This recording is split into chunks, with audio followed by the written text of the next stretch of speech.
તો રાજ્યમાં છેલ્લા 24 કલાકમાં 57 તાલુકામાં વરસાદ થયો, જેમાં સૌથી વધુ ભરૂચના અંકલેશ્વરમાં 2.25 ઇંચ વરસાદ નોંધાયો.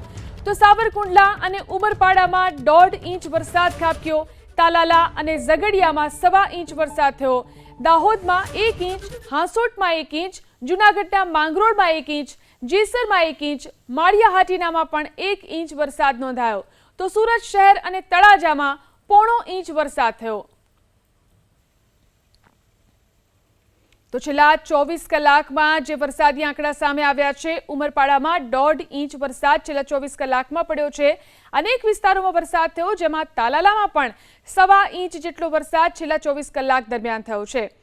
તો ઝઘડિયામાં પણ 1.25 ઇંચ વરસાદ છેલ્લા 24 કલાકમાં પડ્યો છે. જે રીતે હવામાન વિભાગે વરસાદની આગાહી કરી છે, છેલ્લા 24 કલાકમાં દાહોદમાં 1 ઇંચ જેટલો વરસાદ ખાબકી ચૂક્યો છે. તો હાંસોટમાં પણ 1 ઇંચ વરસાદ વરસ્યો. અંકલેશ્વરમાં સૌથી વધુ વરસાદ થયો છે, 2.25 ઇંચ જેટલો વરસાદ અંકલેશ્વરમાં પડ્યો. તો જૂનાગઢના માંગરોળમાં પણ 1 ઇંચ જેટલો વરસાદ થયો છે.